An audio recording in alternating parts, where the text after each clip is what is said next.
Kita tidak bisa merubah isi Al-Quran, tapi isi Al-Quran bisa merubah hidup kita.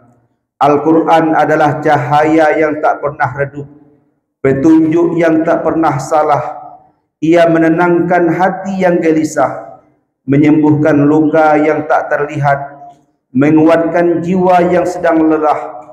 Setiap ayatnya adalah bisikan cinta dari Allah, mengundang manusia untuk kembali kepada fitrah agar hidup penuh berkah dan akhir yang husnul khatimah.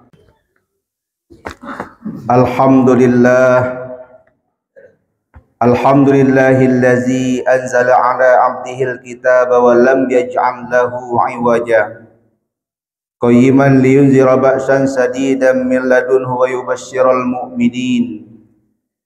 Wa asyhadu an la ilaha illallah wahdahu la syarika lah wa asyhadu anna Muhammadan abduhu wa rasuluh. Allahumma salli ala sayyidina Muhammad wa ala alihi wa sahbihi ajma'in. Amma ba'du, fa ya ayyuhal muslimun ittaqullaha wa'lamu annakum ilaihi tuhsarun. Wa qala Allah ta'ala fi kitabihil karim, a'udzu billahi minasyaitonir rajim. Iqra' bismi rabbikal ladzi khalaq, khalaqal insana min 'alaq. Iqra' wa rabbukal akram, allazi 'allama bil qalam, 'allamal insana ma lam ya'lam. Hadirin kaum muslimin jamaah Jumat yang dimuliakan Allah Subhanahu wa taala. Puji dan syukur marilah kita persembahkan kepada Allah Subhanahu wa taala, Sang pencurah nikmat yang telah melimpahkan rahmat kepada kita sehingga kita dapat melaksanakan kewajiban kita sebagai hamba Allah, melaksanakan salat Jumat dengan penuh hikmat. Kita juga telah diberi kesempatan umur yang panjang sehingga kita masih dipertemukan dengan bulan suci Ramadan, bulan yang penuh berkat. Wujud syukur ini kita lakukan dengan terus meningkatkan keimanan dan ketakwaan kita kepada Allah Subhanahu wa taala, dengan melaksanakan segala perintah-perintahnya dan menjauhi setiap apa yang telah dilarangkannya. Ma'asyiral muslimin rahimakumullah. Bulan suci Ramadan menjadi momentum tepat bagi kita untuk kembali menguatkan kesadaran, meningkatkan kualitas dan kuantitas ibadah. Di bulan yang penuh keberkahan ini, kita diberi banjir bonus oleh Allah Subhanahu wa taala dengan dilipat gandakannya amal ibadah lebih daripada bulan-bulan lainnya. Ramadan menjadi bulan penuh keberkahan yang harus kita manfaatkan untuk menjadikan kita termasuk kepada golongan orang-orang yang bertakwa sebagai muara daripada puasa yang kita lakukan pada bulan ini.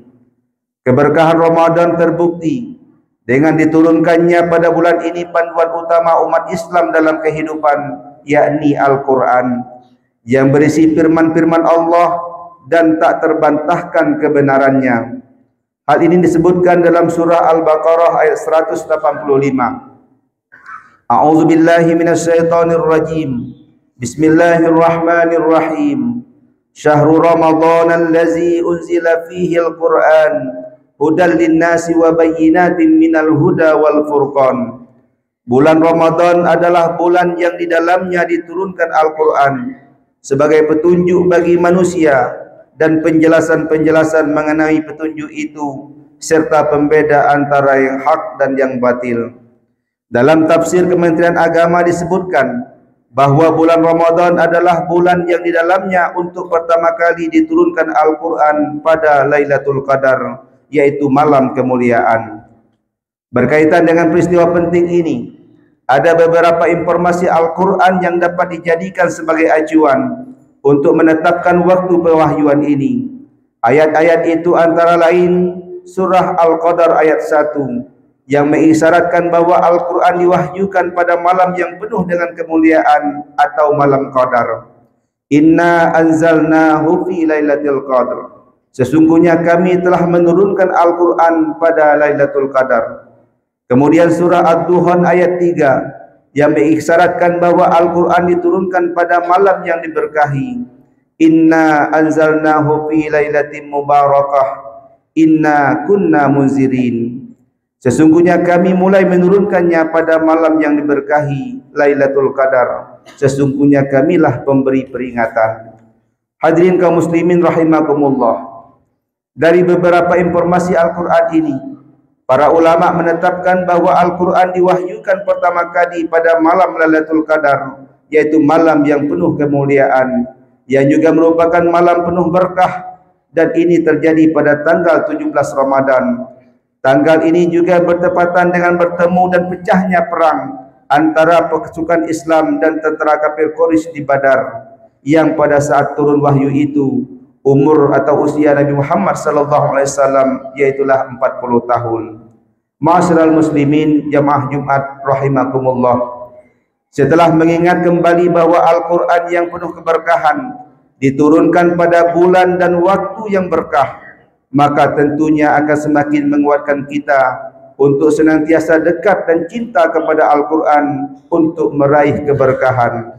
Upaya meraih keberkahan ini bisa kita lakukan dengan membaca, mengajarkan, memahami, serta mengamalkan isi kandungan Al-Quran dalam setiap tarikan nafas kehidupan.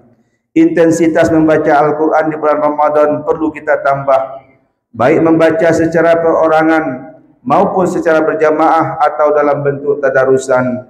Dalam sebuah hadis dari An-Nu'man Ibnu Bashir, Rasulullah sallallahu alaihi wasallam bersabda, qala Rasulullah sallallahu alaihi wasallam, afdalu ibadati ummati qiraatul Qur'an. Sebaik-baiknya ibadah umatku adalah membaca Al-Quran. Hadis riwayat Al-Baihaqi. Hadirin kaum muslimin jamaah Jumat rahimakumullah. Al-Quran memang diturunkan lebih dari 1400 tahun yang lalu, tetapi isinya tetap relevan dengan perkembangan zaman. Kita tidak bisa merubah isi Al-Quran, tapi isi Al-Quran bisa merubah hidup kita. Al-Quran adalah cahaya yang tak pernah redup, petunjuk yang tak pernah salah.